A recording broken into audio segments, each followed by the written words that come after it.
sería la Constitución de 1978, y por medio viene el tablero, que como el tablero del Puente de Cádiz, Está pues bien, está bien la imagen, que es muy, muy pedagógico. la historia de nuestro desgraciado siglo XIX y parte del XX, de una historia constitucional irregular y conflictiva, ¿no? Ahora, ¿por qué digo yo que la Constitución del 78 es un pilar de un puente que culmina, perdón, del 12 en un pilar que culmina la del 78? Pues porque ambas son lo que yo llamo las constituciones de la libertad.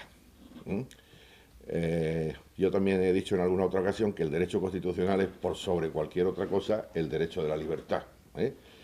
Y que al servicio de esa idea, pues se ponen unas instituciones básicas e imprescindibles, que están un poco en el meollo del constitucionalismo. Básicamente, ¿cuáles son esas instituciones de mi punto de vista? Pues son tres. Primero, la soberanía nacional. Segundo, la separación de poderes. Y tercer lugar, los derechos y libertades. Y ahora, en la Constitución de Cádiz nos va a ocurrir una cosa muy curiosa, porque el constituyente o los constituyentes en Cádiz, todo el mundo lo sabe, estaban sitiados por el ejército francés. Pero las ideas que iban a adoptar eran las ideas que venían en ese ejército francés, que eran las ideas de la Revolución Francesa, matizadas por el Imperio Napoleónico ya y por la Constitución Francesa de 1791.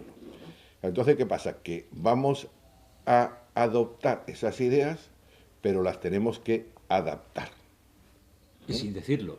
Claro, y por eso en el discurso de Argüelles, pues se dice, en realidad no estamos haciendo nada nuevo, lo que estamos haciendo es restablecer las antiguas leyes fundamentales de la monarquía española. Etc.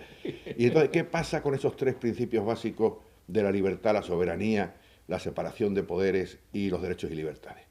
Pues que, claro, las Cortes proclaman inequívocamente, ahí no hay juego ninguno, de forma muy clara, el principio de la soberanía nacional. ¿Eh? Entre otras cosas porque lo han prejuzgado en el célebre decreto del 10 o 14 de septiembre de 1810, en el Teatro de las Cortes de San Fernando, cuando se hace la convocatoria de las Cortes, el decreto de constitución de las Cortes. ¿Y qué pasa en ese decreto de constitución de las Cortes? Que, por cierto, firma como primer firmante un catalán, que se llama Lázaro Dou. Que era el presidente. Era presidente. Pues, ¿qué dice?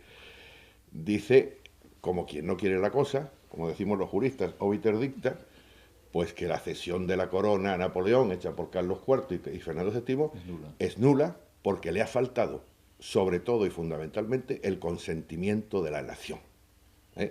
Que es a la nación a quien corresponde, digamos, decidir quién ejerce sobre ella la soberanía.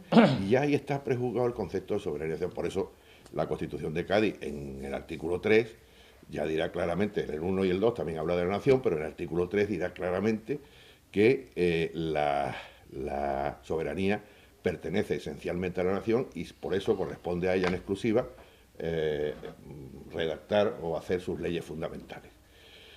¿Qué es lo que pasa con los otros dos principios básicos estos de la libertad? La separación de poderes y los derechos y libertades. Pues que la Constitución de Cádiz ahí es mucho más civilina, expresa del discurso preliminar de Argüelles, porque va a establecer la separación de poderes y va a establecer los derechos y libertades, pero de una forma, digamos, más camuflada, no con una declaración tan grandilocuente, ¿no? Los derechos fundamentales los va a establecer, mucha gente, sobre todo los historiadores del derecho, dice, hombre, es cortita la Constitución, el artículo 4, habla de 3 derechos y medio. No, pero es que los derechos fundamentales, que se puede reconstruir un catálogo, están esparcidos a lo largo de todo el artículo. ¿Y dónde están esparcidos? Fundamentalmente en dos partes. En la Administración de Justicia, que es a la que encarga la tutela de esos derechos, es decir, que en vez de declarar los derechos, los está colando de rondón diciendo el juez velará porque no se detenga no sé cuánto, el juez velará porque la prisión no tenga más de 24 horas, el juez no sé cuánto. Y en otro artículo fundamental de la Constitución, que es las limitaciones al poder del rey. Eso es un artículo muy largo, y dice, el rey no podrá, es decir, el poder ejecutivo no podrá. Y entonces, de la Constitución de Cádiz, yo tengo estudiado en algún artículo, es posible extraer una ristra de derechos bastante larga, aunque aparentemente no tiene declaración de derechos. Y luego, el tema de la separación de poderes, pues tampoco lo enfatiza, tampoco dice, es que aquí vamos a... No, simplemente lo organiza, lo organiza, y lo define de forma muy moderna, porque al hablar del poder del rey y del poder ejecutivo, pues habla con conceptos casi modernos, y al hablar del poder legislativo y del poder judicial, desde luego habla con conceptos absolutamente modernos. Volviendo al tema central, al de la soberanía, al que sí que se proclama paladinamente. Hombre, y eso liga con lo que tú hayas podido decir, pues yo con lo que haya dicho don Manuel no lo sé, porque él sabe de administración y de institución administrativa mucho más que yo, pero en lo que tú hayas podido decir, el tema está que tampoco esto ha sido muy comentado, que la Constitución de Cádiz, al servicio de la proclamación que hace de la soberanía de la nación, va a establecer o va a dedicar más de la mitad de su articulado a organizar el gobierno representativo. Es decir, cuando uno repasa la cantidad de artículos que hay en las Cortes para elegir, ya sé que es un sistema piramidal de tercer grado, primero las juntas de parroquia, luego las juntas provinciales, pero al final, gobierno representativo, pues entre los artículos que dedica a eso y los artículos que dedica a la administración local y a cómo los ayuntamientos y diputaciones también tienen que ser representativas y demás y tal, pues prácticamente sumamos casi la mitad de los artículos de la Constitución de Cádiz, que es muy larga, por cierto. Con lo cual, digamos que es una Constitución que ya en los albores del constitucionalismo se preocupa mucho por el gobierno representativo, porque entiende ya que la soberanía de la nación hay que articularla, naturalmente, a través de la representación política. Luego están miles de defectos como consecuencia del tiempo histórico. Es decir, es que me dicen, es que no votaban las mujeres, claro, ni en ningún otro lugar del mundo, que tardaron en votar. Es que no votaban los negros, porque, o mejor dicho, no se consideraban ciudadanos los negros. Pues claro, porque es que todavía, no exactamente en España, pero en muchos países, fuera de lo que era África, negritud y esclavitud se confundían, y por lo tanto estamos hablando de unas personas que no tenían la consideración de ciudadanos, etcétera, etcétera. Pero bueno, básicamente es eso. Yo no me quiero enrollar más porque no quiero estar aquí una conferencia. Muy oportuno, está muy oportuno. Muy bien. Pero a la luz de esto, pues ya si queréis podemos... No has estado, pero has conectado, será por vía de internet, no sé por dónde. No, seguro no sé, que nos has espiado. Seguro. No, don Manuel habrá hablado seguro de la instrucción pública. Que hombre, claro. Ahí es donde la Constitución es más poética, ¿verdad? Sí, sí. Y sobre todo también de la importancia del Consejo de Estado, que está muy interesante. Es muy importante el Consejo de Estado. Y una cosa muy importante que ha puesto énfasis, y me ha gustado mucho, Manuel, el tema del municipalismo, como el centro competencial básico es curioso. Lo que hoy diríamos las competencias autonómicas, en la del 12 es el municipio. Es curioso. Sí. En el orden de la salud. O sea, hoy diríamos sanidad, educación, policía y tal. Bueno, todo es el municipio, dice. O sea, que el tema de el orden público, el bienestar del ciudadano, el municipio. Dice uno, caramba, ¿cómo ha cambiado todo esto? ¿No? Y además es interesante porque ha leído detalladamente las competencias del municipio. Pero sí, creo que has estado como, no sé, muy en sintonía con lo que hemos dicho aquí. Vale. Hablando del Consejo de Estado, es que es muy curioso la Constitución del 12, que el Consejo de Estado, que si no recuerdo mal, ya la memoria no falla, en su formación intervenía las Cortes. Sí. Proponían las claro, Cortes y nombraban. Proponía, y luego es que es un órgano clave a la hora de que el monarca designe al Poder Judicial, porque para que los jueces era una terna, que ese Consejo de Estado, que a su vez estaba mediatizado por las Cortes, era el que nombraba, por lo cual ya se aseguraba una cierta independencia, sí. Y también, aunque indirectamente, con relación a los ministros del gobierno. Esto es más indirecto porque lo que tenían era una responsabilidad penal ante las Cortes, con lo cual, como en Inglaterra cuando se inicia el parlamentarismo, lo que asusta a los ministros es que las Cortes los pueden enchiquerar, y por lo tanto los ministros dejan de ser ministros del rey, aunque se llamen formalmente ministros del rey, ¿verdad? O sea, como hipótesis de trabajo teórica, pues no estuvo en vigor más que 6 años, además en periodos dispersos.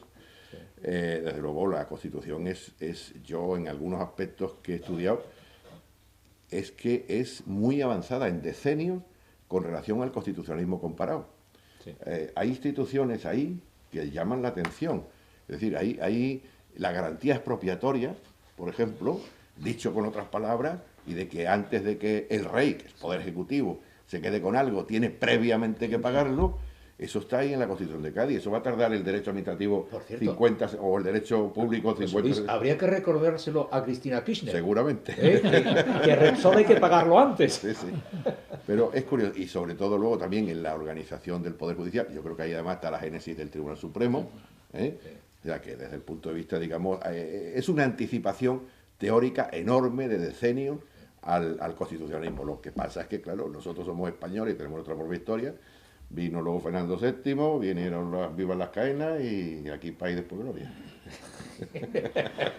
Sí, Sí, sí, sí. porque se ha criticado a la Constitución el poco tiempo que duró, Sí. pero claro, duró muy poco tiempo porque el rey era el primer absolutista Claro, y seguía haciéndolo, ¿no? claro. Lo trajeron y disolvió las Duró Cortes. unos meses después de su promulgación, luego duró los 3 años de... Hay una cosa que, bueno, estamos ya en plan tertulia y yo creo que esto se ha animado. Hay una podemos intervenir todo, pero, sí, porque sí, por esto... supuesto. Pero antes que me olvide, en cuanto tú has dicho hoja de ruta y tal, y tú antes mencionaste debe de ser yo no lo he leído, un artículo reciente de Jorge Esteban, Sí, que debe de ser muy reciente en el periódico El Mundo, ¿no? Hace poco, ¿no? Supongo. es el epílogo Sí. al libro de Moreno Alonso, Ah. Crítica de la Constitución de Sí. Cádiz, que se acaba de publicar. Y es algo así como el mayor acierto de la Constitución. Me va a permitir eso ahora abrir una reflexión compartiéndola con vosotros. El mejor acierto, el mayor acierto fue que no entró en vigor, algo así, ¿no, Manuel? Yo a veces, comentándolo con personas que conocen el tema y demás, conveníamos más bien la idea contraria. Como diciendo, si pudiéramos reprogramar el pasado de los últimos 200 años, como lo pudo haber sido en otros países, lo que se llamaría la prueba contrafactual, o sea, ¿qué hubiera ocurrido si Fernando VII, el hombre, hubiera negociado después, en el transcurso de los primeros años, ciertos retoques, pero se hubiera estabilizado la monarquía constitucional? No hubiéramos tenido y nos hubiéramos ahorrado la guerra civil carlista, las tres guerras civiles carlistas. Son preguntas, ¿no? ¿Se podría haber escrito la historia de España de otra manera sin tanto intervencionismo? Ojo, que quiero llamar la atención, que en el siglo XIX fue de signo liberal, porque evidentemente la sublevación del almirante Topete y de Prim, el general Prim, aquí con la flota, en 1868, es una revolución liberal. Y entra en vigor una constitución nueva liberal que en alguna medida se inspira también. Sí, en alguna medida. 69, sí. En la del 69, ¿no? Sí. Entonces, dice uno, ¿cuántos pronunciamientos militares se podría haber ahorrado? ¿Cuánto sufrimiento? ¿Cuántas persecuciones? ¿Cuánto exilio? Si se hubiera admitido que hubiera hecho su rodaje, con todos los defectos. O sea, es una reflexión y es una idea que no tiene lugar y que, desgraciadamente... ¿Cuál pudo ser la causa si fue una constitución que se hizo con tantísimo consenso en unas situaciones tan complicadas?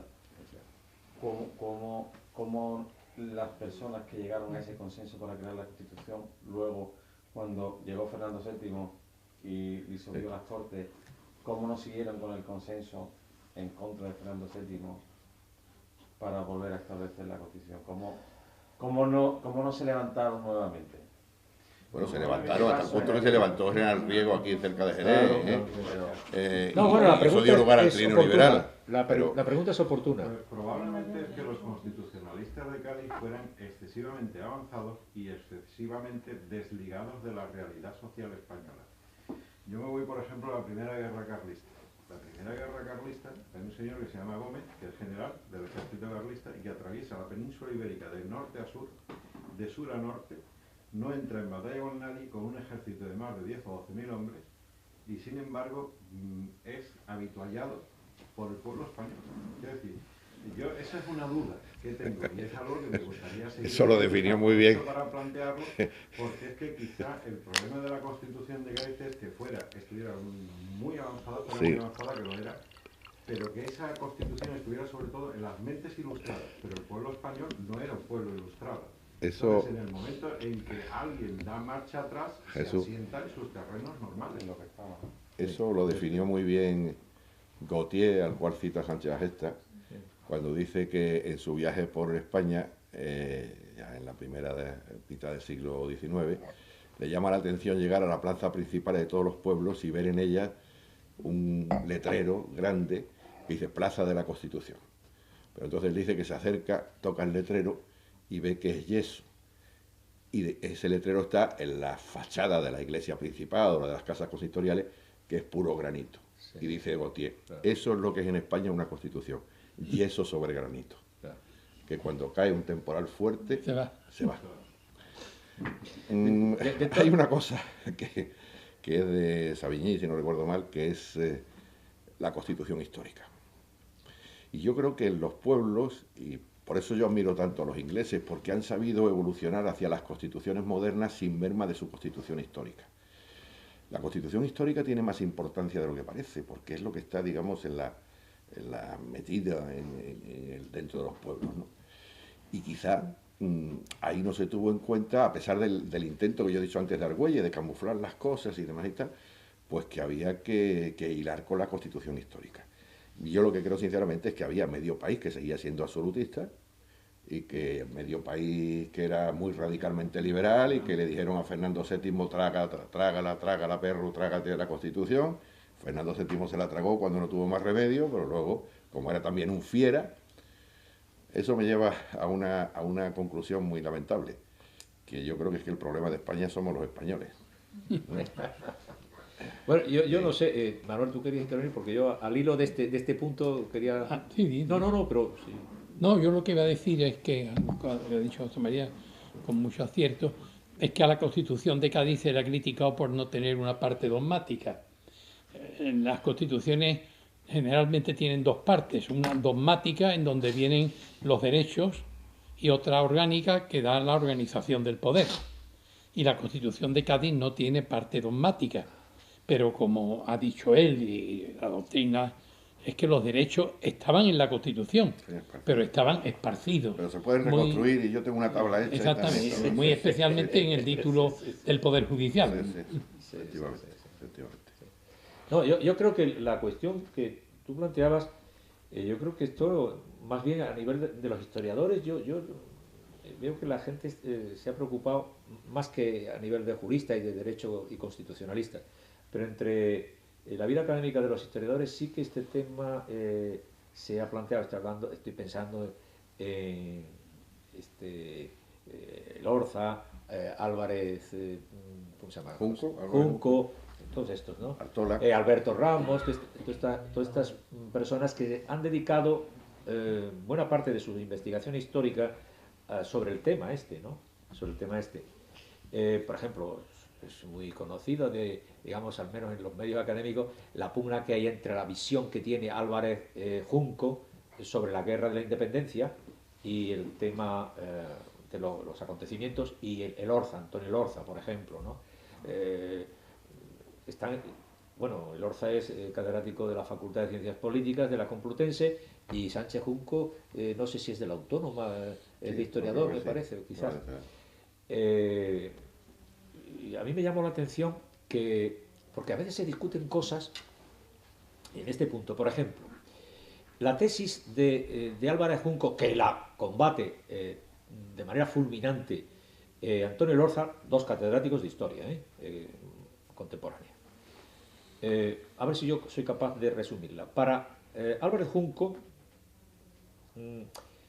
detrás de toda la escenografía de la guerra de la independencia, la sublevación, las Cortes de Cádiz, la Constitución y tal, que ahí hay mucho de ensoñación, de mito, que realmente allí lo que se produjo fue una guerra civil, había algo o bastante de guerra civil, que el concepto de, digamos, allí no había conciencia de nación española, aun por mucho que dijeran los doceañistas, que no había una integración, una asimilación de las ideas del liberalismo. Frente a esto, Antonio Elorza argumenta diciendo, no, allí se trató de una verdadera guerra de la independencia.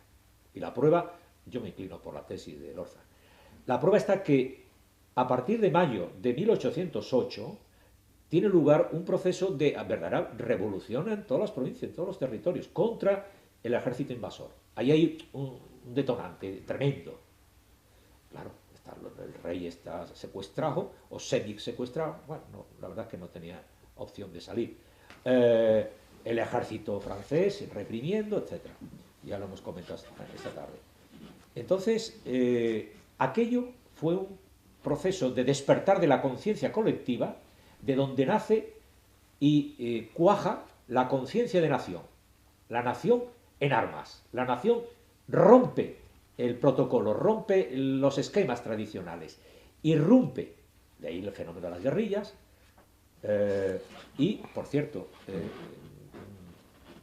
ya sabéis que el origen de ahora algo que en el argot lo entendemos de otra manera: oye niño, ten cuidado en el piso, no pongas la alarma, que le has dado, o voy a poner alarma, quítala antes de entrar en el piso. Alarma fue un grito de los sublevados en las provincias, de los guerrilleros. No era alarma, era al arma.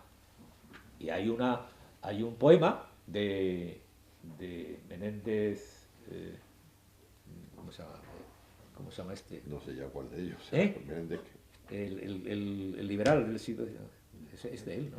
Bueno, Martínez, no. Menéndez Valdés. Menéndez Valdés. Alarma, alarma, pero es al arma. O sea, es un grito de que hay que coger las armas contra el invasor, contra el francés. Entonces, que no se trató de tanto una guerra civil, porque Junco lo que entiende es que realmente los términos de enfrentamientos ideológicos entre los afrancesados españoles y el resto, liberales más monárquicos, absolutistas, bueno, que fue en el fondo una guerra civil. Yo no creo que fuera tanto una guerra civil, que la hubo, pero en una escala menor. Y al final la pregunta es, ¿por qué una cosa, un hecho histórico que surge, una violencia, un espíritu y un auténtico vendaval, un espíritu de renovación y de enfrentamiento, que cristaliza la conciencia nacional, que cristaliza el concepto de nación, porque de alguna manera, hasta incluso pensándolo, la tesis de Jovellanos, de decir, bueno, no radicalicemos las posiciones ideológicas, el rey por una parte y la nación por otra. Decía Jovellanos, bueno, ¿y por qué no compartimos la soberanía? Claro, se tuvo que marchar a Asturias porque estaba el hombre muy disgustado, muy triste por el curso de los acontecimientos antes de la convocatoria de las Cortes. Y la verdad es que al final dice uno, bueno, en el fondo había una falta de nivel cultural. La cultura política que hemos hablado tanto y que hemos leído y estudiado de la Ilustración española era de minorías. Curiosamente, las minorías más ilustradas eran en su inmensa mayoría clérigos. Clérigos. Y no olvidemos, una gran parte de las reformas y de los conceptos más innovadores de la Constitución fueron formulados por clérigos. Está clarísimo. El decreto que tú citabas del 24 de septiembre de 1810. Es que después del juramento en la iglesia parroquial de San Fernando, de la Isla de León, que pasan al teatro de la comedia, parecía que el cambio de escena, decía, bueno, estos han creído de verdad que están representando algo serio o esto es una comedia, lo que van a representar en el teatro. No, no, no. Allí se levanta Diego Muñoz Torrero, que fue rector de la Universidad de Salamanca, eclesiástico, y formula el tío un pensamiento totalmente innovador. La soberanía es de la nación. La soberanía no es patrimonio de ninguna familia, de ninguna persona. Nosotros aquí más o menos venía a dar indirectamente, bueno, ratificamos a Fernando VII, pero más o menos le da un tirón de oreja, pero que se porte bien, porque eso de entregarle la soberanía al rey francés no ha contado con el consentimiento. O sea, eran eclesiásticos porque tenían un buen nivel de formación y de educación a través de las universidades. No olvidemos que en la segunda mitad del siglo XVIII la Ilustración española tiene gente muy potente, muy capaz, grandes pensadores, ¿no? Pensemos no solamente en Jovellano, Campomanes, Florida Blanca, Aranda, Pablo de Olavide, son gente de mucho peso, Menéndez Valdés, Cabarrús, gente, unos se fueron con el rey francés porque creían que era una opción y los otros se sublevaron. Entonces, el pueblo español, efectivamente, la minoría ilustrada no llegaba digamos, a filtrar esas ideas al nivel del pueblo. Pero yo creo que hay otra cuestión ligada a esto, que no era solo un problema cultural, de cultura política, que lo era, estaba entre minorías, porque una de las cosas que llama la atención es que hasta los absolutistas tienen una capacidad de erudición impresionante. O sea, lee uno las intervenciones de Iguanzu o de Borrul, creo que era, el valenciano, y de algunos de estos, y dice, caramba, los tíos cómo se manejan para llevar por supuesto, el agua a su molino, pero hay que reconocerle que tenían un nivel cultural enorme, muchos de ellos y muy importantes eclesiásticos. Ahora bien, si atendemos a que el triunfo de las ideas de la Revolución Liberal en Inglaterra, estamos hablando de la Revolución Inglesa de 1688, o el triunfo, de alguna manera, de la Revolución, aunque fuese un retroceso, pero bueno, de la Revolución de francesa del 89 y la llegada de Napoleón, fue posible, y también en Estados Unidos, es porque yo creo, y yo creo que no debemos de olvidarlo, tenían consolidada una clase media, que entonces la llamaban una burguesía financiera, comercial, industrial, que aquí no existía. Aquí no existía, desgraciadamente. Y un Agustín Argüelles, que se ve por todas sus manifestaciones que era un hombre excepcional, o el conde de Toreno, y ya no digamos Muñoz Torrero, bueno, realmente no tuvieron una clase media potente, capaz de llevar la bandera de la libertad económica, porque, en el fondo, dice, bueno, el liberalismo político fue posible porque en los países en los que triunfó ya el liberalismo económico se había consolidado, la libertad económica. Aquí no. Aquí la libertad económica la decretaron ellos. Bueno, hay que hacer una pequeña salvedad. En los últimos años de Carlos III se liberalizaron algunas cosas. Se liberalizó y hubo algunos temas de liberalización en el tema de la agricultura.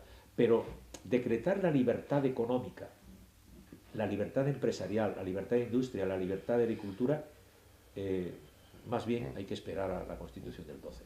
Luego, en los países en los que triunfa la Revolución Liberal, yo creo que nos encontramos que ya hay unos sujetos, unos protagonistas económicos, es lo que yo quería. Y por eso probablemente se explica que aquí no triunfase con la Constitución del 12 hasta que se consolida las transformaciones económicas que tienen lugar más tarde. Don Manuel, Sí. ¿usted Bueno, yo, quiere decir algo? cambiando de tema, querría decir que me parece injusto ese artículo que he citado de Esteban, Ah, Sí. Jorge de Esteban, me parece que se llama, Jorge Esteban. que dice el éxito de un fracaso, en donde dice que el éxito de la Constitución de Cádiz consistió en que fracasó, que apenas si tuvo vigencia y por tanto no hubo lugar a ver todos los errores que contenía. Yo creo que eso es injusto porque una Constitución que proclama la libertad de prensa, que duraría poco, pero que todavía está vigente en todas las constituciones de España y del mundo democrático, o la abolición de la Constitución, me parece francamente injusto decir que el éxito de la Constitución estuvo en que no se aplicara. Es lo que quería decir. Muy bien, pues, Sigamos la tertulia. ¿queréis? Una Bueno, no sé. pregunta, porque a mí me llama muchísimo la atención. Teniendo en cuenta el contexto histórico en el que se estaba viviendo y cómo los franceses ocuparon España, ¿por qué guerra de la independencia? Si realmente estaban ocupando España y fueron expulsados. Porque cuando nombraron a José, aquí se establecieron las leyes, o estaba gobernando según las leyes de Francia, y los expulsaron, que fue un término de estrategia política popular. ¿Por qué guerra de la independencia? Porque en verdad ha sido una ocupación y fue una expulsión. Bueno, ¿Por qué dependiente? no, yo creo que si hubo una ocupación y se luchó contra la ocupación, pues eso en cierta medida era defendiendo la independencia, ¿no? De todas formas, hay un tópico ahí. Los franceses, o sea, no es verdad que tuvieran toda España ocupada, excepto Cádiz, no. Por ejemplo, aquí en la propia provincia de Cádiz, Tarifa nunca lo ocuparon. Además que había varias juntas, ¿no? Y había guerras de guerrillas. No, claro, no, y había zonas de España, y bueno, y toda la zona donde estaban algunos ejércitos españoles, aunque mal organizados, con los ejércitos ingleses de Lord Wellington, esa era parte del territorio español. Y en plena guerra de la independencia, Jovellanos va por vía marítima de Asturias, que no está ocupada por los franceses, a La Coruña, que tampoco está ocupada por los franceses. Lo que pasa es que la simbología de Cádiz es que en Cádiz se reunió, es decir, cuando después en la guerra de la independencia hay un momento en la batalla de Bailén que se cree que bueno, se va a expulsar a los franceses muy rápidamente, de manera que el rey José se marcha de Madrid y demás y tal, luego manda Napoleón, pues no sé cuál de sus mariscales, y luego él viene personalmente, ganan la batalla que creo que se llama de Ocaña, y ya se tiran para abajo para Andalucía, y claro, ¿qué es lo que ha ocurrido? Pues que toda la clase dirigente, si se puede llamar eso, que se concentra en Madrid después de la salida de José I, la primera salida, pues se va bajando y llega a Sevilla, y en Sevilla es curioso leer algunos libros que relatan la época, como en Sevilla había un problema de alojamiento gordísimo, porque es que allí estaban toda la nobleza, o parte de la nobleza española, pero gran parte de lo que llamaríamos la clase dirigente. Y esa gente, cuando ya ven que los franceses llegan, pues se vienen para Cádiz. Además, todo hay que colocarse en el contexto cronológico, porque no había ferrocarriles, toda la tracción era a pie o a caballo, con lo cual, digamos, las jornadas de marcha eran jornadas de marcha. De aquí a Sevilla eran 2 días y medio, 3 días. Entonces, eso da tiempo, por ejemplo, que el duque de Albuquerque, pues en una marcha forzada de su ejército de Extremadura, pues se lo traiga y llegue a la bahía de Cádiz 24 horas antes que Dupont, porque si no Cádiz cae también, es decir, que montan las defensas en Puente Zuazo, etcétera, etcétera. Pero, quiero decir, que no estaba España ocupada en su totalidad, lo que pasa es que al estar en Cádiz, el cogollo, Cádiz llegó a tener 200 y pico mil habitantes de los 60.000 que tenía, y debían estar como chinches, porque ahí se había refugiado toda la clase. Bueno, pues era la simbología de lo que era España, por lo menos la clase ilustrada de España y de Sudamérica, ¿no? Sí. Pero no llegaron nunca a ocupar todo el territorio, eso desde luego, ¿no? Ahora, ¿qué es una guerra de la independencia? Pues hombre, yo creo que sí, que el concepto de nación, yo creo que no es de Cádiz, yo no estoy de acuerdo con Álvarez Junco para nada. El concepto de nación en España es anterior. Lo que hace la Constitución de Cádiz es una cosa distinta. Es decir que la nación la forman los españoles, ya utiliza la terminología, de ambos hemisferios, y luego decir que la soberanía pertenece a la nación, pero no establece la nación. Y además la prueba más evidente, si quieren, en esa misma época la tenemos en la proclama del alcalde de Móstoles. Españoles, la patria está en peligro, acudí a salvarla. Es decir, la nación preexiste a la Constitución de Cádiz, desde mi punto de vista. Pero, bueno, eso es... Y luego, yo quería aclarar una cosa así, ya, no, perdona. Ahí hay un matiz que yo quiero... Si es por terminar de contestar a 2 o 3 cosas. Bueno, a lo mejor luego lo debatimos nosotros en el café, porque... luego, lo que tú dices del liberalismo económico. Hombre, yo creo, esto que voy a decir es una hipótesis histórica. El liberalismo económico es anterior, en cierta medida, al liberalismo político, aunque la filosofía liberal es coetánea. Ahora, ¿qué es lo que pasa con el liberalismo económico?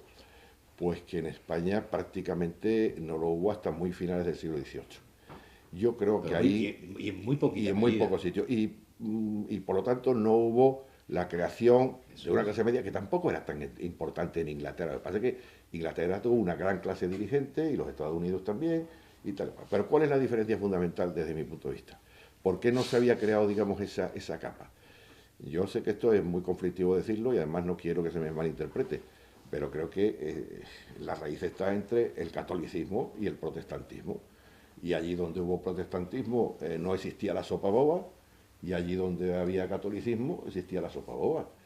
Es decir, podía vivir una gran parte importante de la población en términos miserables, pero sin preocuparse o sin tener como objetivo en la vida partirse los cuernos buscándose las habichuelas. Tú, José Luis, y yo creo... introduces una variante en la polémica interesantísima. No, pero hombre, yo creo que eso habría que echar una pensada, no en estos sí, momentos, sí, pero hombre, Yo creo que una solución al tema de la independencia, aparte de la mera denominación académica,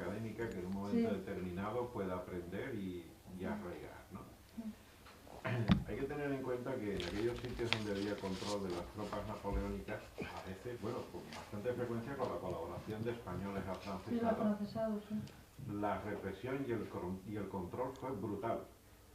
Hay que tener en cuenta, por ejemplo, que una de las cosas, como ejemplo, uno de los objetivos de los ejércitos franceses fue, por ejemplo, algo tan aparentemente tonto como fue acabar con todos los caballos que pudieran encontrar en España, al objeto de evitar que España volviera a tener una caballería.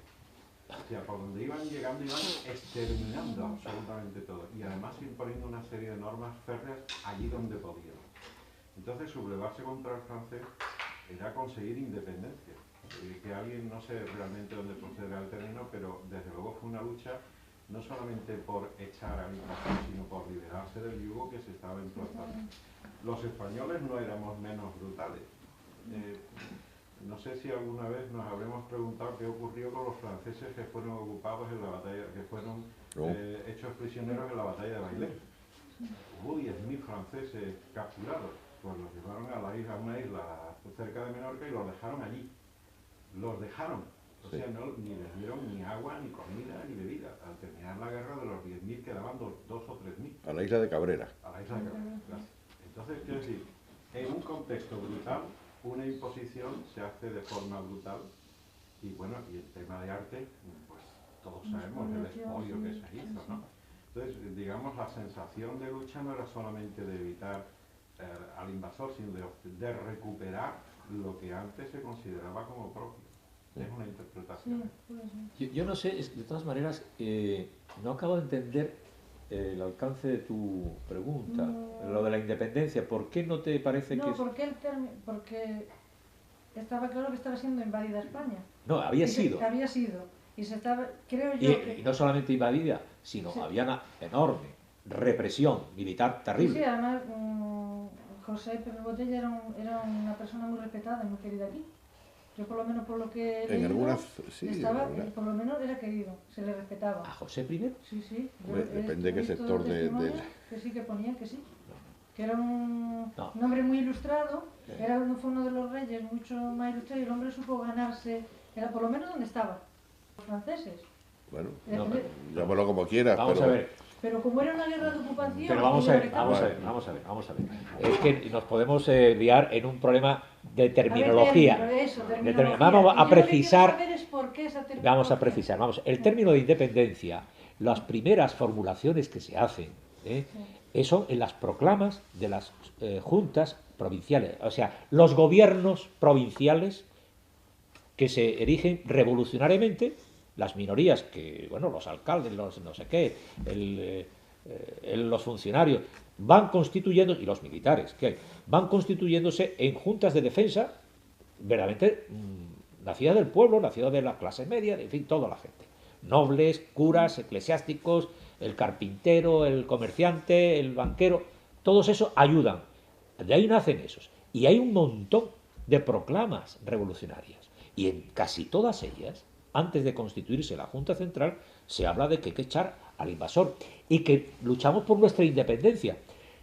¿Cómo no vamos a depender de Francia si su ejército napoleónico impone sus reglas, sus leyes, su represión? Hombre, la independencia, hemos perdido la independencia que teníamos. A lo mejor teníamos otra dependencia, evidentemente, pero respecto de que nos han secuestrado al rey, han destruido nuestras instituciones. Lo que nos han secuestrado al rey es dudoso. Bueno, Bueno, no la imposición, ¿no? Bueno, yo quiero decir que sí que debía ser un término popular, ¿no?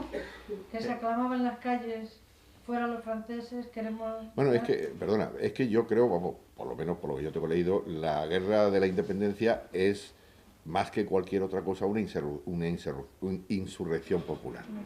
Y, por ejemplo, en Cádiz tenemos un testimonio tremendo, como, no me acuerdo ahora mismo el nombre, pero como el gobernador militar y civil de Cádiz al mismo tiempo, no me acuerdo el nombre, lo tengo en la cabeza, pero no me viene, es un poco tibio a la hora de tomar medidas. Estamos hablando de prácticamente de mayo-junio del 1888, el pueblo de Cádiz, el populacho de Cádiz, asalta su casa y lo linchan.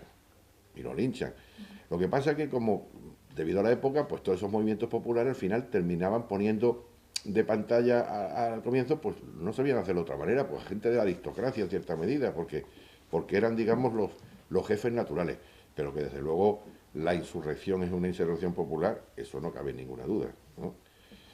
Luego se puede elucubrar sobre muchas cosas, es decir, el intento de José I, el intento de Napoleón es un intento modernizador, porque Napoleón supone la gran modernización de Europa frente a las monarquías absolutas. Y la Constitución de Bayona, que nunca reconocemos como Constitución española, es desde luego de mucho menos alcance que la Constitución de Cádiz, pero a lo mejor le hubiera venido a la España de esa época de forma más conveniente. ¿Por qué? Porque es una Constitución, es una carta otorgada, es una Constitución que basa la cosoberanía, lo que luego va a hacer María Cristina en 1834 con el efecto real, ¿no?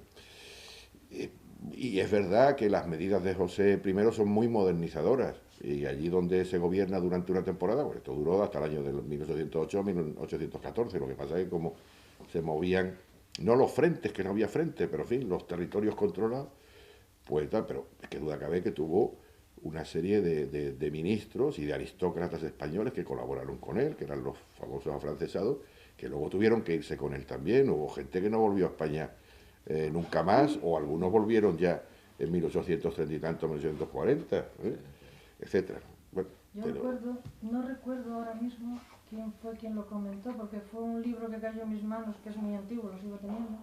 No me acuerdo quién fue, pero referente a lo del fracaso de la Constitución, comentaba que hacía una alegación allí que decía que si un rey de aquella época, para tomar una decisión, llegar a un acuerdo con su consejo, tenía tantas dudas y tenía tantos inconvenientes, ¿cómo sería poner de acuerdo a tantas personas para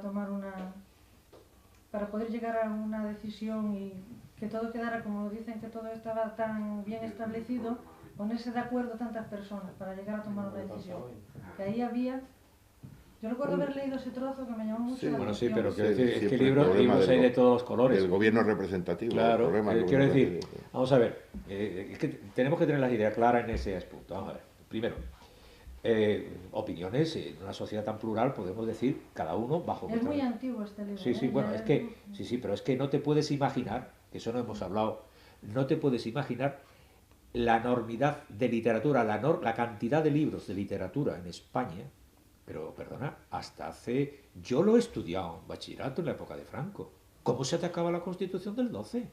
Que no estoy hablando de la época de los visigodos. Estoy hablando de mi infancia en los años 40. Se despreciaba, se injuriaba. Que no es otra cosa que los insultos y las injurias. Y lo siento mucho, porque era un gaditano de pro. José María Pemán contra la Constitución de Cádiz. Es que clama al cielo. Lo que escribió en el año 40, por indicación del régimen de la dictadura de Franco. Es que la literatura contra la Constitución del 12 es la repera contra la Constitución. No recuerdo ahora quién era, tengo una mala memoria. Sí, pero vamos. Bueno, yo creo que seguimos ya nuestra conversación cuando esto, pero ya creo que la mesa redonda ha ocupado un tiempo tal, salvo que alguien del público quiera intervenir o quiera hacer alguna pregunta o cuestión, la podemos levantar la sesión. Levantarla ya. Pues muchas gracias a todos y demás. Muy bien. Gracias a... Muy bien.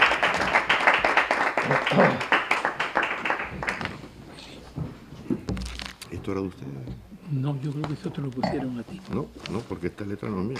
¿Esto es tuyo? ¿Es tuyo esto? No, esto es del decano de Pareja. El decano. Ah, Decano. Jesús, ¿tú te has dejado aquí unos papeles?